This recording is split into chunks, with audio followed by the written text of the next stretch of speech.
নমস্কার। দেশ ও সুভাষ চ্যানেলে প্রত্যেককে আবার একবার স্বাগত।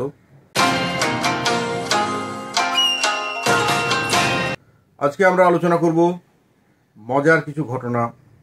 সুভাষচন্দ্র দেশবন্ধুর সাথে স্বরাজ্য দলে যোগদান করেছেন, সাবিত্রী প্রসন্নর সাথে সাংবাদিকতার কাজে মনোযোগ দিয়েছেন।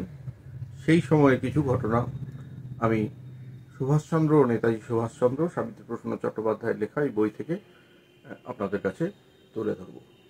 সাবিত্রীবাবু লিখেছেন যে দেশবন্ধু এবং সুভাষবাবুর যে কাজের দায়িত্ব দেওয়ার পন্থা ছিল সেটা ছিল অভিনব।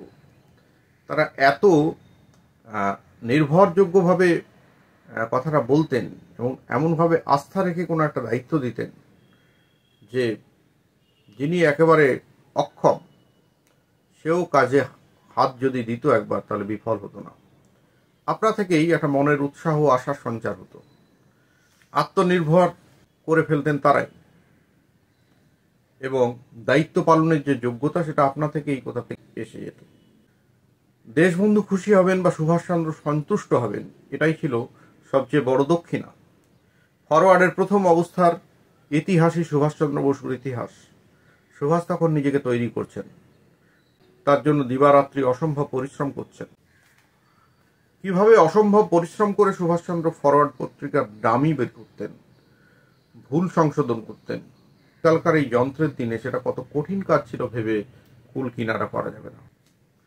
রাতের পর রাত এই দুজন কাটিয়েছেন 128 নম্বর ধর্মতলা স্ট্রিটের ফরওয়ার্ডের অফিসে। বাড়ির খাবার খেতেন না সুভাষচন্দ্র। সম্ভবত বাড়ির কাউকে তার জন্য অসুবিধায় যেন পড়তে না হয়, সেজন্যই এমন সিদ্ধান্ত তিনি নিতেন। সামনের দোকান থেকে আনা খাবার সকলে একসাথে ভাগ করে খেতেন। খেয়ে দিয়ে অফিসের টেবিলেই শুয়ে পড়তেন, সেখানেই রাত কাটাতেন এবং ঘুম আসার আগে পর্যন্ত চলত নানান আলোচনা। গম্ভীর আলোচনা মধুর ব্যবহারে খুব সহজ করে দিতেন তিনি। তার সাথে জয়েন করতেন সাবিত্রী প্রসন্নবাবু অবশ্যই। এই সময় মাঝে মাঝেই যে রসিক সুভাষের রূপটা ধরা পড়ত।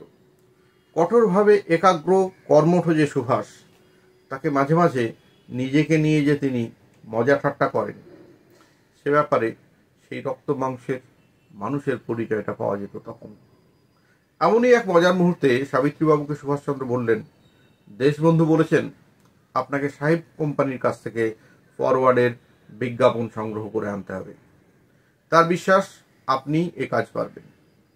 সাবিত্রীবাবু প্রত্যুত্তরে বললেন, চেষ্টা অবশ্যই করব, ফলাফল তো ভগবানের হাতে। সুভাষচন্দ্র হেসে বললেন, আরে সাহেবরাই তো আজকাল ভগবান, তাহলে লেগে পড়ুন ভগবানের নাম নিয়ে। কথা মতো সাবিত্রীবাবু কাজে নেমে পড়লেন। তিনি প্রথমেই স্টেটসম্যান পত্রিকার পাতা উল্টে পাল্টে দেখলেন যে কোথায় কি বিজ্ঞাপন আছে, এবং তার একটা লিস্ট তৈরি করলেন। এই তালিকা নিয়ে তিনি প্ল্যান করলেন কোথায় কোথায় আগে যাওয়া যায়।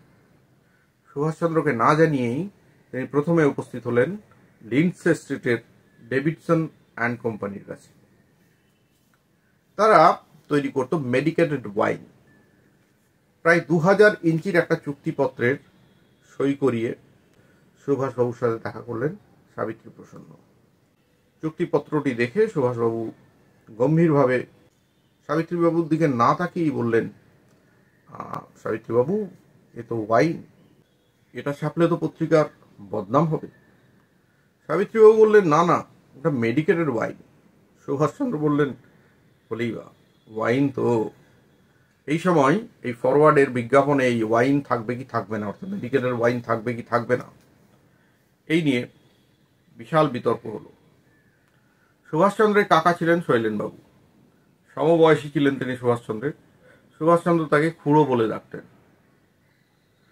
তিনি সুভাষচন্দ্রকে ভীষণ বোঝানোর চেষ্টা করলেন, তাতেও সমস্যার সমাধান হলো না। শেষে ব্যাপারটি হাইকোর্ট পর্যন্ত গড়ালো। হাইকোর্ট অর্থে এক্ষেত্রে দেশবন্ধু চিত্তরঞ্জনের কথা বলা হয়েছে। তার কানেও খবর পৌঁছলো। সুভাষচন্দ্রের দাদা শরৎচন্দ্র একটা ঘরোয়া ওকালতি শুরু করলেন। শেষে মেশে একটা দফারফা হলো। সুভাষচন্দ্র হেরে গেলেন এবং সেই মেডিকেটেড কোম্পানির বিজ্ঞাপন ফরওয়ার্ড পত্রিকায় ছাপা হয়েছিল।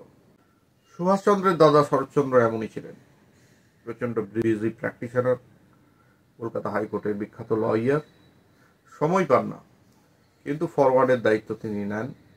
ফরওয়ার্ডের যখনই কোনো পয়সার প্রয়োজন, তখন যতক্ষণ নিজের কাছে টাকা আছে সেই অভাব তিনি পূরণ করতেন। এই ব্যাপারে তিনি ছিলেন একেবারে মুক্ত হস্ত। পরের দিন সাবিত্রীবাবু বের হলেন এম্পেরিয়াল টোবাকো কোম্পানির সিগারেটের বিজ্ঞাপন সংগ্রহে। খুব বড় বিজ্ঞাপন দেওয়া হতো এই কোম্পানির তরফ থেকে সে সময়। ক্লাইভ স্ট্রিটের এই কোম্পানির ম্যানেজার ছিলেন মিস্টার বেকার। দেখা হতেই সাবিত্রীবাবুকে বসতে বললেন এবং একটা সিগারেট এগিয়ে দিয়ে বললেন, হ্যাভ এ স্মোক প্লিজ। সাবিত্রীবাবু জানালেন তিনি ধূমপান করেন না। মিস্টার বেকার বললেন, আপনি যদি নিজেই ধূমপান না করেন তাহলে ধূমপানের ওকালতি করবেন কিভাবে? বিজ্ঞাপন তো আসলে পণ্য দ্রব্যেরই ওকালতি। বলেই হো হো করে হাসতে থাকলেন মিস্টার বেকার। অবশেষে সাবিত্রীবাবু সেদিন সেখান থেকে 5,000 ইঞ্চির বিজ্ঞাপনের চুক্তিপত্র সই করিয়ে বাড়ি ফিরেছিলেন।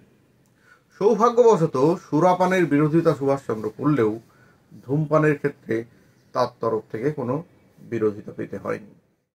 সাবিত্রীবাবু স্বীকার করেছেন তখনকার দিনে চিত্তরঞ্জনের খাতিরে এই বিজ্ঞাপন এজেন্ট ও বিজ্ঞাপন দাতারা স্বতঃপ্রবৃত্ত হয়ে ফরওয়ার্ডে বিজ্ঞাপন দিয়েছেন। স্টেটসম্যান পত্রিকা দেশবন্ধুকে বলেছিলেন ইভিল জিনিয়াস। সাবিত্রীবাবু লক্ষ্য করেছিলেন বিদেশি সাহেবরাও দেশবন্ধুকে কতটা সম্মান করেন। যে কোম্পানিতেই গেছেন মিস্টার সিআর দাসের সম্পর্কে তাদের সুগভীর শ্রদ্ধায় প্রকাশ পেয়েছে। ফরওয়ার্ড পত্রিকার প্রচার কার্যের ওপর স্বরাজ্য পার্টির সাফল্য নির্ভর করছিল অনেকখানি। অন্যতম স্মরণীয় ঘটনা হিসেবে বলা যায় কলকাতা কর্পোরেশনে সুরেন্দ্রনাথকে পরাজিত করে ডাক্তার বিধানচন্দ্র রায়ের জয়লাভ। এই সময় বিধানচন্দ্র ছিলেন রাজনীতিতে একেবারে নবাগত। দেশবন্ধুর পরামর্শ, সুভাষচন্দ্রের সাংগঠনিক শক্তি ও কর্মকুশলতায় এস.আর. দাসের বিরুদ্ধে জয়লাভ করেছিলেন কংগ্রেস কর্মী সাতকড়িপতি রায়। সুরেন্দ্রনাথের পরাজয়ের পর সুভাষচন্দ্র যে সম্পাদকীয় টিপ্পনী করেছিলেন তাতে সংবাদ মহলে বেশ সাড়া পড়ে গিয়েছিল। তিনি লিখেছিলেন, bureaucracy is buried 4 fathom deep। সুতরাং এই ছিলেন সুভাষচন্দ্র। এই ছিল বিজ্ঞাপন সংগ্রহের ইতিহাস ফরওয়ার্ড পত্রিকার জন্য। চ্যানেলটি ভালো লাগলে লাইক, শেয়ার ও সাবস্ক্রাইব করবেন। আপনাদের মতামত অত্যন্ত গুরুত্বপূর্ণ ও জরুরি। নেতাজির আদর্শ মানুষের মধ্যে ছড়িয়ে দেওয়ার জন্য আমাদের সাথে শামিল হন। জয় হিন্দ, বন্দে মাতরম। আপনি কি জানেন কাজী নজরুল ইসলামের সাথে সুভাষচন্দ্র বসুর প্রথম কবে সাক্ষাৎ হয়েছিল? নজরুলের কোন গানগুলো সুভাষের অত্যন্ত অত্যন্ত প্রিয় ছিল? রণাঙ্গনে নজরুলের কোন গান গুনগুন করতেন সুভাষচন্দ্র? দেশবন্ধু সুভাষচন্দ্রের বিয়ে দিতে চেয়েছিলেন কোন অবস্থায়? কোন ঘটনার পরে সুভাষচন্দ্রের খাদি আন্দোলন সম্পর্কে মোহভঙ্গ হয়? সুভাষের জীবনে প্রাচ্য এবং পাশ্চাত্য বিপ্লবের ভূমিকা। এসব যদি জানতে চান দেখুন ইউটিউব চ্যানেল দেশ ও সুভাষ। প্রত্যেক শনিবার ভিডিও আপলোড হয়। শনিবার রবিবার ছুটির দিনে আপনারা দেখতে পারেন এই চ্যানেলটি। এই চ্যানেলটি একটা আলাদা ডাইমেনশন নিয়ে নেতাজি সুভাষচন্দ্র বসুকে আপনাদের কাছে আনছে। নেতাজি সুভাষচন্দ্র বসুর জীবনের বহু অজানা ঘটনা এই চ্যানেলে আপনারা দেখতে পাবেন। চ্যানেলটিকে ভালো লাগলে লাইক, শেয়ার ও সাবস্ক্রাইব করবেন। কমেন্ট করতে ভুলবেন না, আপনাদের কমেন্ট অত্যন্ত গুরুত্বপূর্ণ। দেশ ও Subhash, exploring a different man.